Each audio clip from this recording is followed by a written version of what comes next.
We are still on the opening explanation of the symbol 3 and what rulers it refers to, but in figures of speech. So this Assyrian eventually loses his realms of influence, some of whom are called mountains, as you read in Ezekiel chapter 31 verse 12. Therefore, for this figure of speech to mean this unique creation called Assyrian was the point of an apparently arbitrarily the third in Isaiah, where Israel is said to be the third with Assyria and with Egypt in the midst of the earth. The meaning of 3 as a figure was the point of the third, because some of the true Israel of God, they get to be an influence in the earth, parts unseen and seen, like these called Assyrian trees, and others called Egypt. Egypt is also a neighbor of these called Assyrians, but explanations will eat away at our main points. These are not the same, but they are neighbors, so to speak. That is why God says, I will plant cedars and fir trees and box trees in Isaiah chapter 41 verse 19 to mean high rulers formed from among sons of men besides other creations who are going to be used in dominion in the age of Messiah. The trees of righteousness that even Messiah mentions by quoting Isaiah chapter 61 when Jesus opened his ministry. Because in judgment, God shall get rid of the former ones, the old-timers who are now wicked. So the trees already created on the third day are the Assyrian, based in realms unseen. The Assyrian that God promises to break on all his mountains is not against trees, physical trees. So that's the kind of dominion these creations called Assyrian have, vast dominion indicated in Ezekiel chapter 31. And therefore, that Ezekiel chapter 31 verse 12 indicates the kind of influence he loses, saying that all peoples of the earth have gone from under this shadow. That is the meaning of being in the midst of the earth as a ruler in the category called the third. This is how these symbolic numbers have layers of information concerning God's creation, including sons of Jesus Christ who come to take over from these angelic rulers, some of whom are called Assyrians, or rather some to be in the same category of influence like them.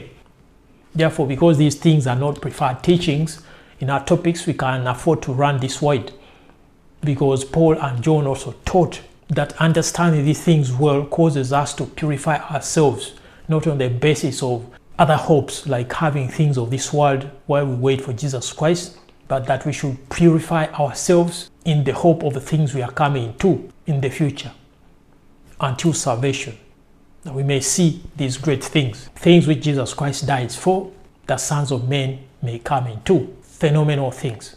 So Israel was given to have dominions and possessions in the earth, seen and unseen. These things are plain in scriptures. That is the point of Joseph's blessings extending into regions or territories of these rulers in the lower parts of the earth, places we know as the abyss or the sea, which we know in layman's language as the marine kingdom. Dwellings that include these creations signified by the number 3, whereas others by other numbers. Or why you see Ephraim is blessed to be a multitude of nations.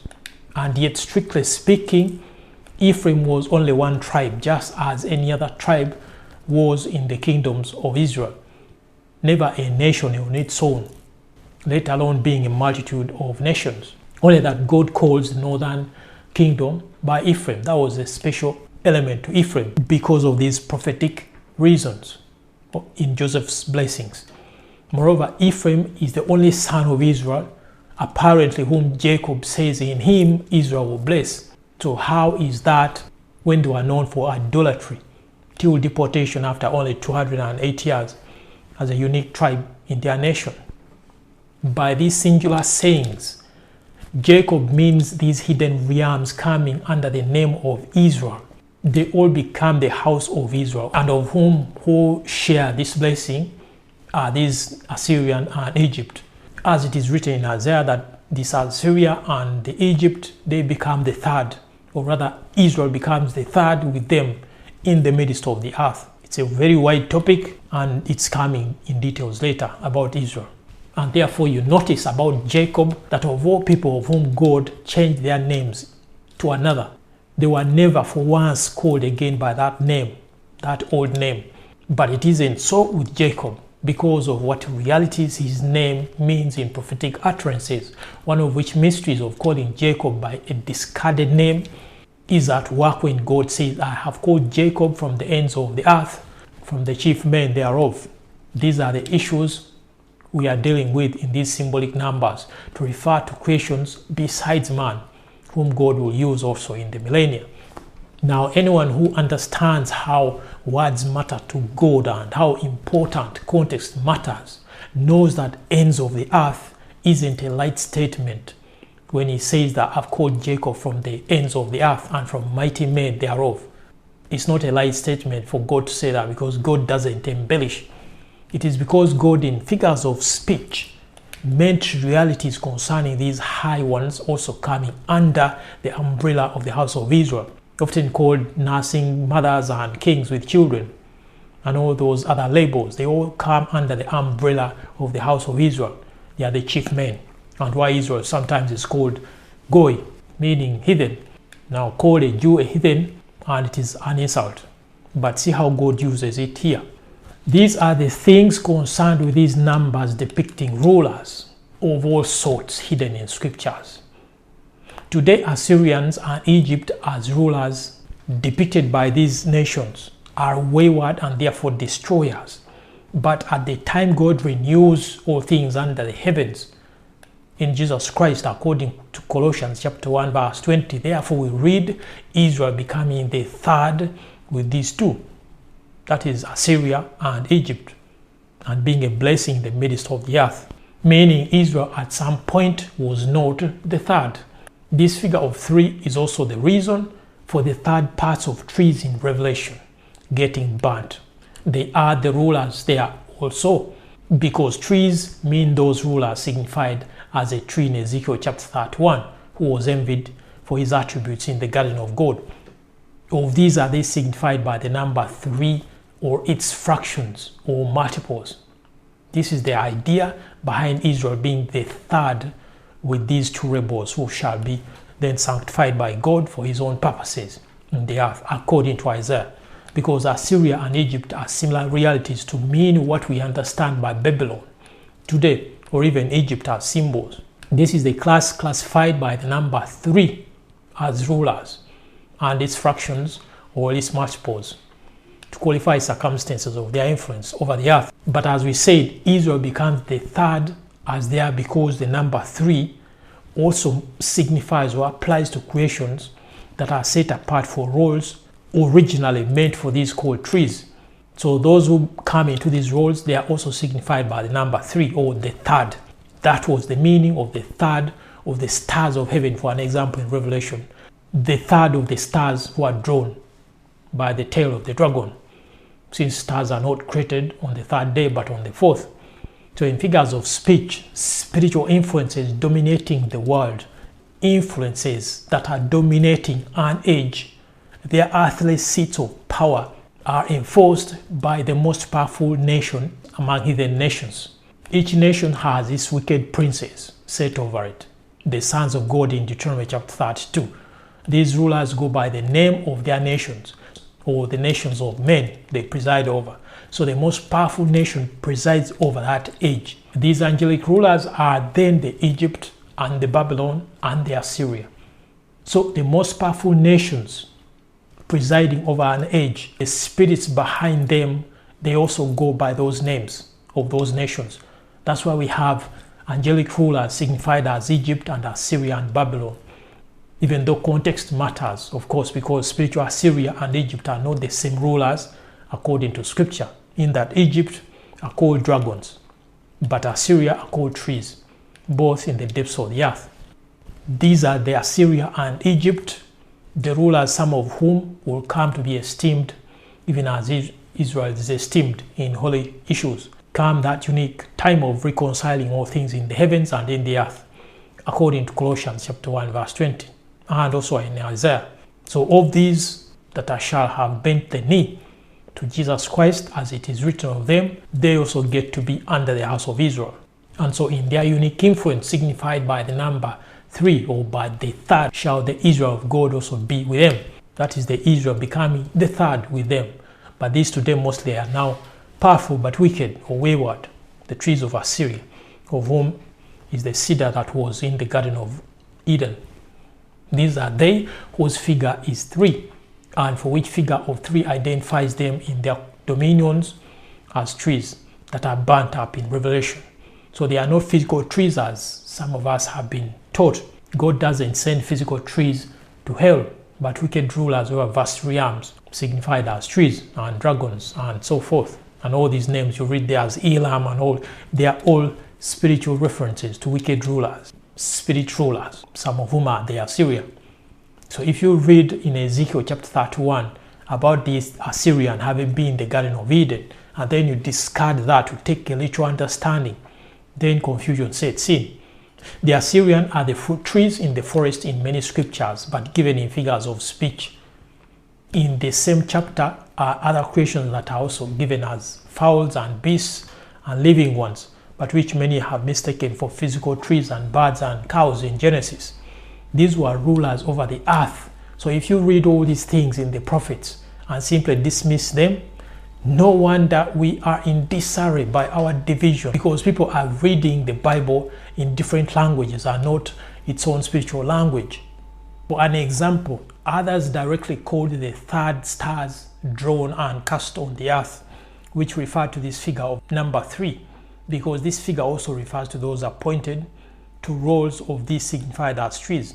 Therefore, that also is a misquoted, distorted, and therefore misapplied scripture in thinking that this event in Revelation is in the past.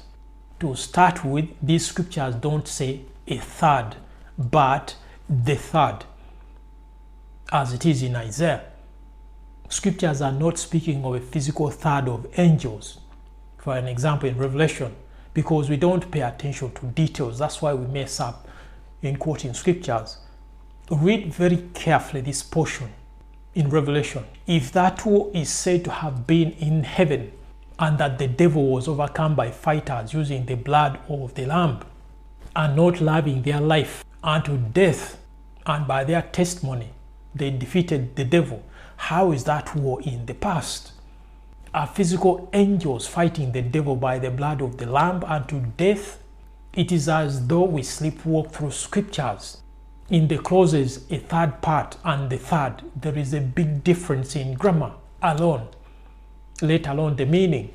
The figure is simply the third, even in the prophets, meaning unique influence of rulers signified as trees, but whose unique roles of influence other classes of rulers are also appointed to, and therefore those appointed to later they are called the third, as Isaiah indicates concerning Israel, and this called the Assyrian. So the tail of the dragon that draws the third of the stars of heaven implies enticement in that word drawing, even as it is written that we are drawn unto wickedness by our own lusts. That's the implication of being drawn. They are not like forced, but drawn, because these are rebels and they do as they please with their powers. These are spiritual things. The analogy is the same as you would say the strong or the swift, because the strong are known for what they do and the swift for what they are. That's the meaning of the article, if we should place it into grammatical form that should be understood. So that's the figure of the third of the stars, because there are those stars which are not the third, as you would say there are stars which are not the strong in symbolic speech, because the class signified as the third to start with are wicked but powerful in scriptures, no doubt prone to be drawn into wickedness by the tail of the dragon, because the dragon is outrightly said to be the devil or destroyer, to stand by for wickedness against. So these stars are drawn to stand by in wickedness, which the dragon intended against the woman or the child of the woman. Enough said, and it should pave the way for more understanding of what we read in there concerning these numbers and rulers of all sorts. So this figure of speech of 3 was the point of curtains measuring 30 on the tabernacle. Curtains called a tent over the tabernacle. Curtains measuring 30 cubits, where you notice that 3 as a figure. besides the tent, because it's given in a multiple. Because the closed tent over the tabernacle is a figure. Again, physically speaking, a tent cannot be built over a tabernacle, if you notice the language there. One point to note, rulers over God's creations go by a host of labels, even as humans go by so many labels, respecting their ways. So these labels concerning rulers, we cannot mention all of them for time's sake, but our particular concern being a tent mentioned here, a tabernacle, curtains or linen, a length and breadth, and so forth.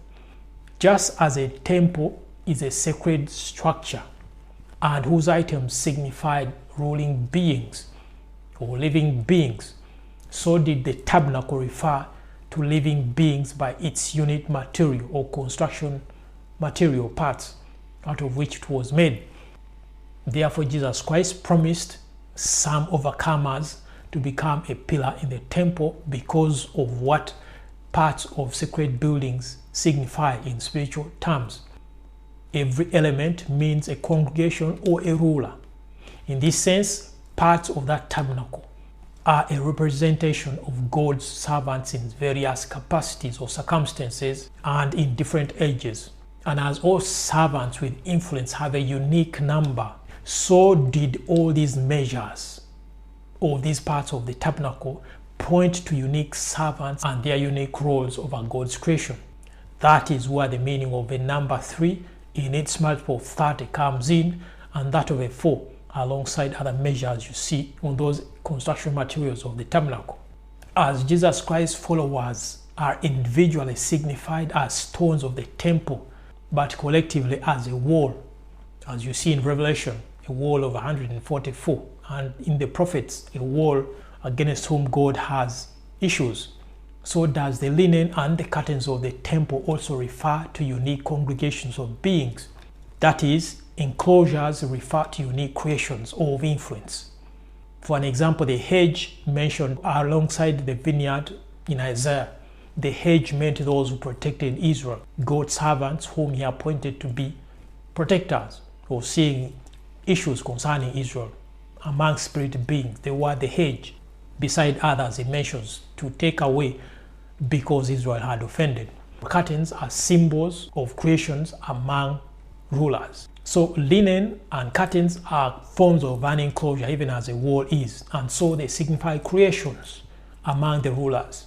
This is what may not be familiar as a figure respecting these linen and curtains, because they signify the same role in spirit, because the idea of linen as a covering or curtains as a covering is there on sacred items, even as the purpose of the wall is for. They all mean rulers of a category.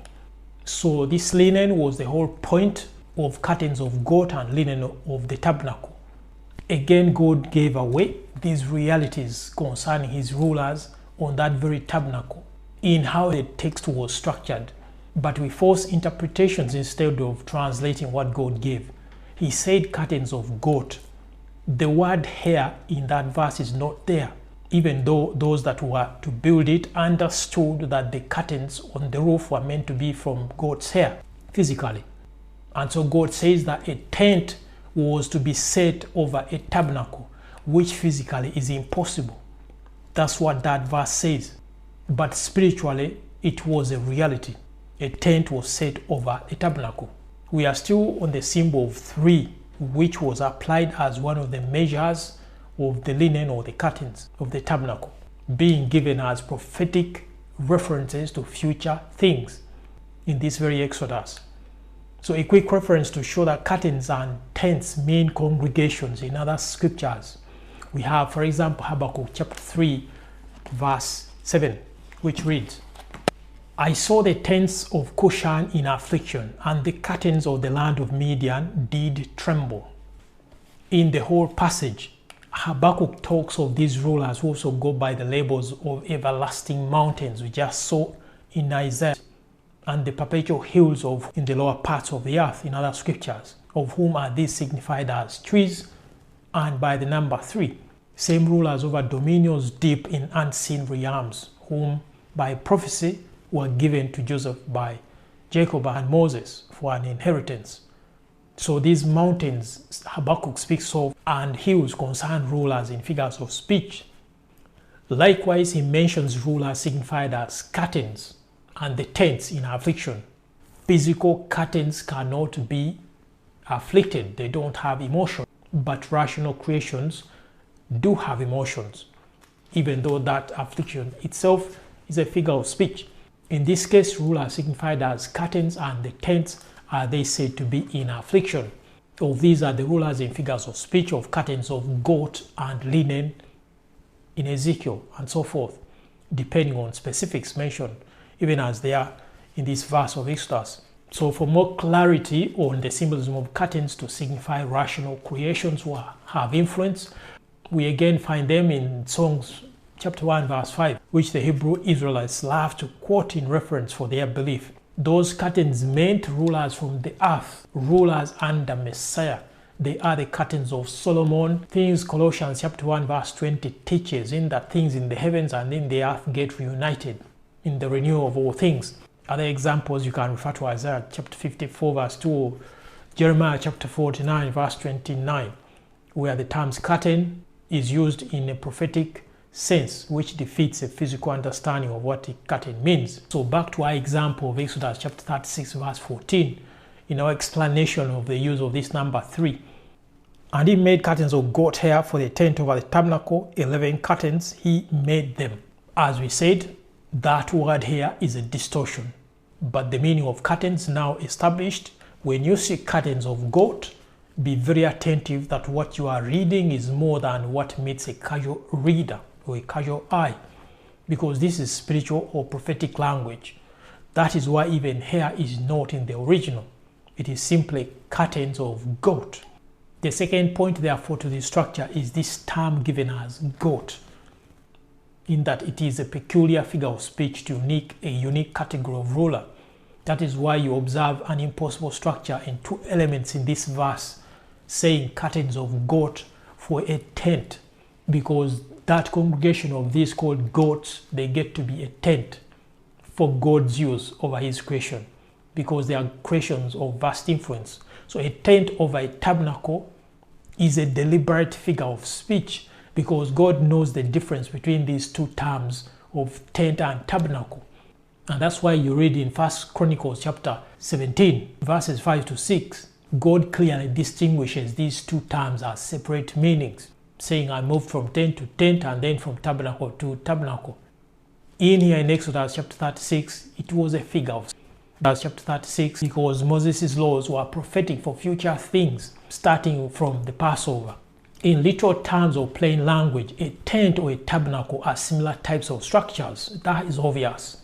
Enclosures that cannot support one over another as living space. Therefore, you have never walked by and seen a tent built over another tent, speaking from an architectural point of view. And now, if one should say, well, this tent meant the roof over the tabernacle. No, grammar doesn't work like that. A couple of flat sheets on top cannot be called a tent, and those which are enclosing from the ground upwards called a tabernacle. Language doesn't work like that. This was prophetic language. Therefore, the verse categorically says, erect curtains of goat for a tent over the tabernacle. So physically speaking, a tent cannot be erected over a tabernacle. Therefore, none has seen this kind of construction anywhere, because a tent means a whole living space, even as a tabernacle means the same, both being made of flimsy material. But a tent over the tabernacle was a spiritual statement for reality's spirit respecting two kinds of congregations, one called a tent of goat, which are spirit entities, and who are rulers signified as a tent of goat, because curtains as the roof of this structure served the same purpose as the roof to the temple. In figures of speech, these curtains on the roof refer to rulers signified as a tent of goat, because the roof largely signifies spirit rulers based in the heavens, depending on context. But those on the floors, they signify those based in the earth, some of whom are the tent of God or the curtains, and so forth. This is how elaborate these laws are in depicting reality's spirit around the people of Israel and ages to come. So coming to the nature of influence of these signified as a tenth of goat, and they are signified as a length of 30, which figure of 3 signifies them as being appointed rulers in this role. Signified as a tenth of goats to serve the Most High concerning affairs of Israel, themselves depicted as a tabernacle. That is the meaning of a tent over the tabernacle. Though the symbolism of the number 3 in any measure signified rulers created on the 3rd day first, but other rulers consecrated by the Most High concerning his dominions, they also come to be signified by the number 3, as we see Israel in Isaiah chapter 19 verse 24 referred to as the 3rd with Assyria and Egypt. But the number 10 in the multiple of 30 signifies details that cover all the earth. The breadth of 4, we are yet to come to the symbolism of 4, so we don't want to run wide, jump the gun. But these are essentially mighty beings. This is how detailed and elaborate this figure of speech of numbers can get, and we are barely scratching the surface. Now, the symbolism of a goat in scripture is always about problematic rulers in the earth, and yet even these God uses them for his own purposes over his creation. No wonder the animal that represents them is the default sin offering.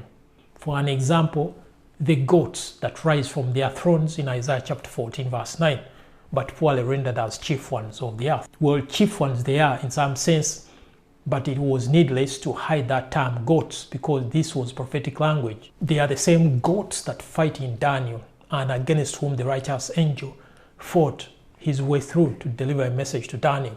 Of these were the reference to the curtain of goat for a tent over the tabernacle, which measured 30 cubits, to serve in some capacity, and in the breadth of 40 to mean among them appointed for their might to serve the living God for his own purposes. Since not all of them are similarly powerful, that's the meaning of number 4, but we are coming to that. It means mighty beings.